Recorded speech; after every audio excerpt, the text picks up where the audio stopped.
Welcome to Lahore का kitchen. कैसे हैं आप सब लोग। एक कटोरी पानी लिया है और एक कटोरी ही हमने बाजरे का आटा लिया है। पानी को हमने गर्म करने के लिए रख दिया है। जैसे ही पानी उबलने लगेगा हम वो जो बाजरे का आटा है वो इस पानी में डाल देंगे। ये एक सही तरीका है बाजरे की रोटी बनाने का। जिस तरीके से बाजरे की रोटी सॉफ्ट बनेगी और बहुत ही लजीज बनेगी। आप बस देखते जाइए होता क्या है आगे। ये देखें, पानी जैसे ही थोड़ा गर्म हुआ यानी कि उबलने ही लगा था तो मैंने बाजरे का आटा डाल दिया। अब इसे 2 मिनट आपने ऐसे ही हिलाते रहना है। अच्छा, साथ साथ मैं न्यूट्रिशन के बारे में भी आपको बाजरे की बताऊंगी। आप ऐसा ना हो कि बाजरे की रोटी खा रहे हैं और एनर्जी के लिए खा रहे हैं तो आपको इसके मुकम्मल बेनिफिट्स ना पता हो और ना ही आपको पता हो कि इसे खाने से कौन कौन से हमें विटामिन मिनरल्स मिलते हैं। तो साथ साथ देखिए रेसिपी और साथ साथ मैं आपको बताऊंगी इसके फ़वाइद। पहली चीज़ है, बाजरा बहुत ज़्यादा गर्म होता है तो जिन लोगों के पेट में गर्मी रहती है तो वो लोग ना ही खाएं तो बेहतर है। अच्छा, ये देख लीजिए, मैंने जैसे ही 2 मिनट बाजरे के आटे को आग में ही हिलाते रही और थोड़ी देर के लिए मैंने इसे ठंडा होने के लिए रख दिया, तकरीबन 10 मिनट के लिए। जैसे ही 10 मिनट बाद ये थोड़ा ठंडा हुआ मैंने इसे गूंदना स्टार्ट कर दिया है।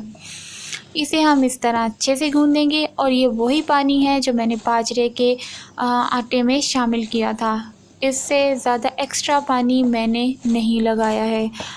तो मैं इसकी बात कर रही थी न्यूट्रिशन पे।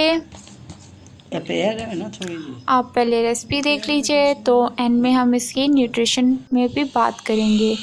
अच्छा, तकरीबन 15 से 20 मिनट आटा गूंदने के बाद मैंने रख दिया था। अब देखिए सही, आपको लगेगा ही नहीं कि ये बाजरे की रोटी, आपको ऐसा लगेगा जैसे कि ये गंदम की रोटी है।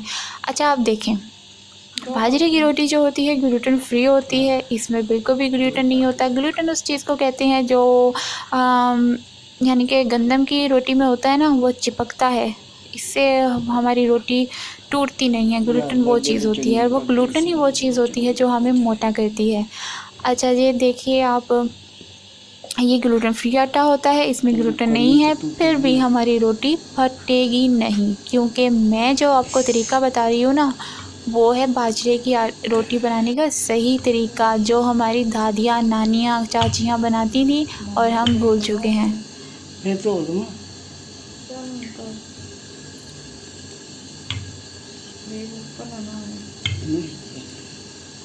ये देखिए कहाँ से रोटी फटी है, कहाँ से क्रैक आया है।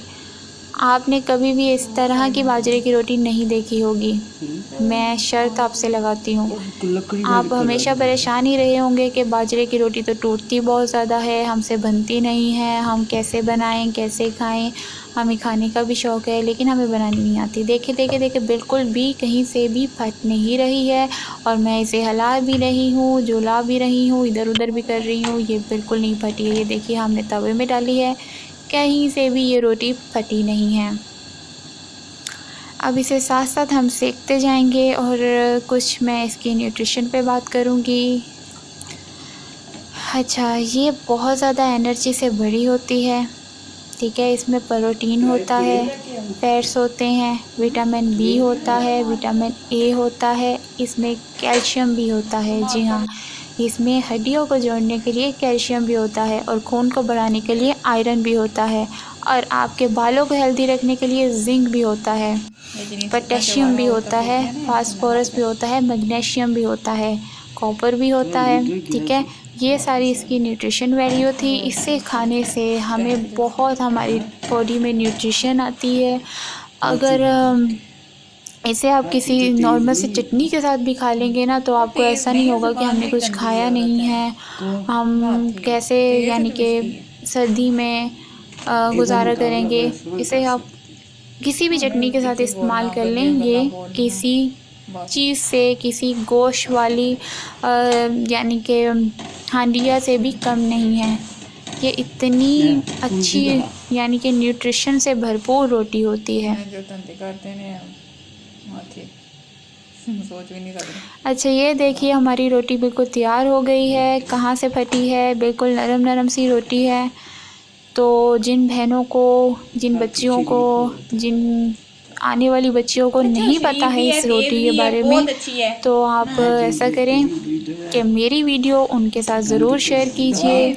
ये देखिए ये फूल भी रही है, शायद आपको दिखे, ये फूली है। और आज तक मैं कहती हूँ पूरे इंटरनेट पे देख लीजिए या कहीं पर भी देख लीजिए, किसी के बाजरे की रोटी कभी फूली नहीं होगी। तो ये हमारी रोटी तैयार है। चाहें तो आप इसमें देसी घी लगा के अपनी ताकत को और बढ़ा सकते हैं, लेकिन मैं कहूँगी इसे देसी घी के बगैर ही आप खाएं। मैं तो इसे हरी चटनी के साथ भी खाती हूँ, तो ये मुझे बहुत लजीज लगती है। गोभी गोश्त के साथ खाई जाती है और भी बहुत सारी हांडियाँ होती हैं जिनके साथ ये बहुत ज़्यादा मज़े की लगती है।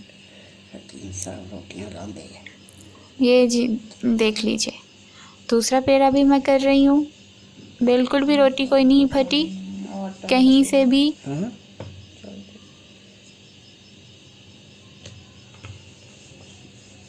तो देख के मज़ा आ गया ना कि बाजरे की रोटी किस तरह बनती है। इस मज़े की और इस इजी रेसिपी के लिए मेरे चैनल को सब्सक्राइब करना लाजमी बनता है, तो मेरे चैनल को आपने लाजमी सब्सक्राइब कर ही लेना है इस रोटी के बाद। ना किया तो ये गलत बात होगी।